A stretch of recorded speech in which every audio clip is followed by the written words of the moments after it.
as the sun began to burn. So too did the mountain. Yeah, we can hear it crackling from like here. Dozens of families were forced to flee their homes on the scenic Sachnant Pass near Conwy as the blaze roared down the mountain. It smells horrendous. Your eyes burn and it's really difficult to breathe that in. For Elvie Drinkwater and her family, the fire came terrifyingly close to their home, with the flames eventually reaching their garden wall. They were really serious. They said, you need to pack now. You know, it's not slowing down. It's really hard to contain, so that's when we all went into a bit of panic mode. More than 70 firefighters have been tackling the blaze since yesterday morning, with 230 acres of Conwy Mountain scorched. Thankfully, it's now under control. Given the hot weather and the predicted hot weather throughout the week, it will take some time to be confident that the fire is extinguished, but it certainly is an improving picture, and it's certainly improving picture for the local community as well. But across the country, fires continue to burn.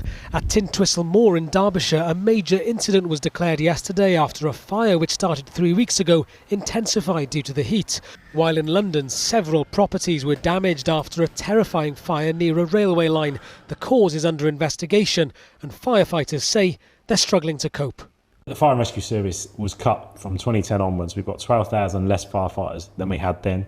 So we're responding, we're getting to incidents slower. We're responding with less firefighters, so making sure that we've got the right resources in the right place at the right time is fundamental to making sure that we keep people safe. For the families forced to flee here, this was a terrifying one-off. For Britain's fire services, there is growing concern it may be anything but. Rhys Williams, ITV News on Conwy Mountain. Well, we do apologise. We do seem to have lost the link to Rhys at the start of my introduction there, but we can cross now to Mel Barham, who's at the scene of the wildfire above Dovestone Reservoir in Saddleworth in Greater Manchester. Mel, how difficult is this proving to put out? Well, Gamal, you can probably see the smoke behind me. It is thick. It is very, very hanging in the air. It's catching your throat, actually. And depending on what the wind direction is doing, it is travelling quite some distance over several miles. Now, this particular wildfire, which started on Saturday night, has now been declared a major incident. There are around 50 firefighters who are currently on the scene. And it's not just firefighters. You can see we've got Oldham Mountain Rescue Team here, as well as all sorts of other specialist units, and the conditions they're working in are extremely challenging. Not only are they having to contend with the hot weather, but you can see the terrain behind me is really unforgiving.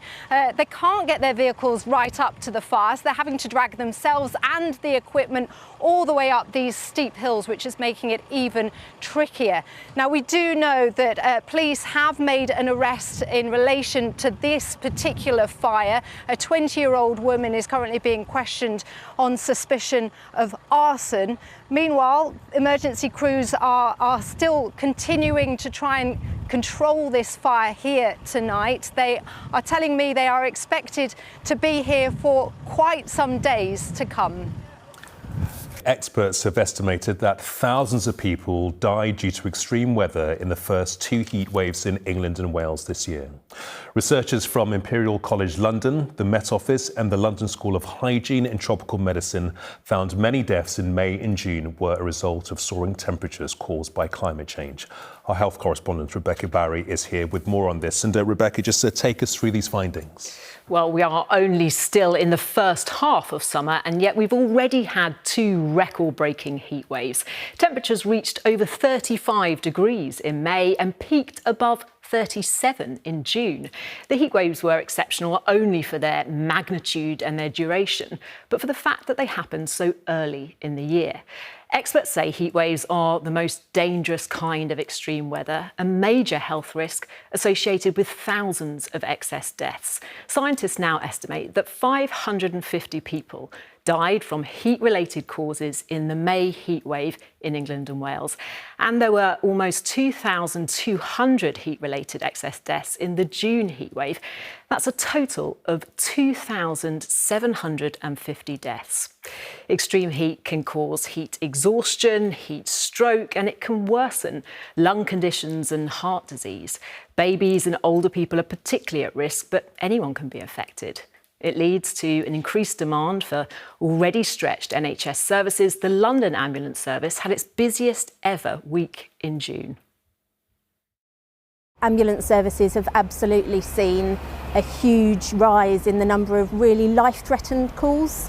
So when someone calls 999, we triage that call to send the right response. And the number of calls for all ambulance services which are being triaged as category 1, so our highest emergency, that's for life-threatened patients, have really risen during the heatwave.